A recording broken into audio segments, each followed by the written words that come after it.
This is the DBQ for foot conditions, including flat foot, aka pes planus, and it's called a Disability Benefits Questionnaire.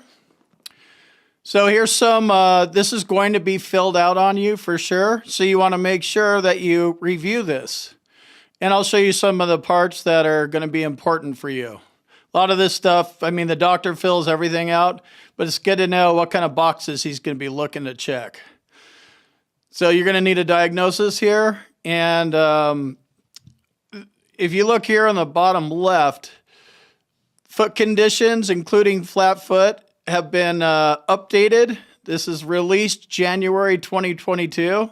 They actually updated all the DBQs. So make sure you go to the VA's website and download the January 2022 edition. You don't want to give the VA a reason to deny your claim because you filled out a outdated DBQ. They actually do stuff like that. Something that should be in the duty to assist, but they do it. So make sure you have the right DBQ. Links in the description. And here's all the conditions here. Flat foot, plantar fasciitis, Morton's neuroma, metatarsalgia, hammer toes, hallux valgus, hallux rigidus, acquired pes cavus, malunion, non-union of tarsal, metatarsal bones, foot injury, which is kind of like a catch-all. And then if you have arthritis, which is going to happen for sure, how bad that is, what type of arthritis it is. So you're going to want to make sure that you have a diagnostic code that matches up with this DBQ, because you don't want to go in and file a claim for a condition that's not on the DBQ and that the VA doesn't rate. So it's important to look through this DBQ, see what you have, and then anticipate to see what the doctor is going to fill out for you. It's a good idea to take this to a private doctor. VA doctors usually won't do it. They might. And have one of these filled out, before you file your claim, so you have something to compare it to. You have a doctor on board. So the first part covers the diagnosis. They're going to talk about the medical history here.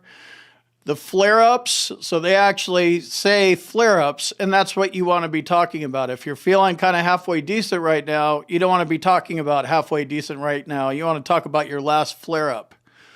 Do you have functional loss or functional impairment? That's important. You're going to be asked if you have flat feet. You may or you may not. I do. Does the veteran have pain on manipulation of the feet? Yes or no, right or left side, or both sides, which is the bilateral factor. Again, there's that new date, released January 22. And a lot of these things may not apply to you. You're not going to have all these symptoms and diagnosis, but whatever you have, dig in and figure out how the VA rates it, and the symptoms, and make sure everything is documented prior to filing your claim. It's so much easier when you do this before you file your claim versus 3 months after you file it and like, oh no, I should have filled out a DBQ, or I should have studied the DBQ before I went to my C&P exam. If you do all this preparation first, you're going to have a much easier time with your claim. Trust me on that one. Let's see what else. Here's the part, section 4 here, plantar fasciitis. Have you undergone non-surgical treatment? So examples of that would be the taping and the shots. So did they work or did they not work? In my case, this box was checked yes, and then both was checked because I've had non-surgical treatment multiple times for my plantar fasciitis. And of course, it doesn't relieve the symptoms. You don't go in there saying how well your symptoms are relieved. And just FYI, it's coming back. It doesn't go away. You might correct it for a little while. It always comes back. Mine comes back in both of my feet every year. 4C here, they're going to ask you about surgical treatment for plantar fasciitis. Like I said, usually they're not going to go slicing your foot open. If they do, suggest that. I would challenge that anyway. Definitely. I don't want VA doctors cutting on my feet. They might cut my toe off or something like that. And this is the key here. If the veteran has not undergone surgical treatment, was the veteran recommended for surgical intervention but was not a surgical candidate? So this is the part where they actually suggest surgical treatment, which isn't going to happen for most of you guys. But were you recommended and did you deny it? That might hurt you a little bit. But, if you need the surgery, go have the surgery. Hopefully you get a doctor that's halfway decent. Do you have functional loss due to plantar fasciitis?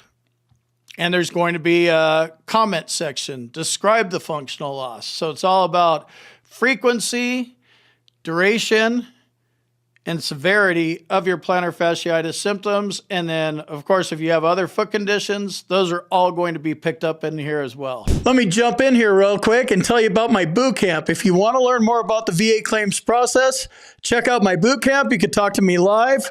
There's a link on the website and in the description, combatcraig.com. And also, if you need medical evidence like a nexus or documenting your symptoms properly, go to our website, combatcraig.com, and it says medteam/nexus letters. Click on that link, fill out the form, boom, you're done.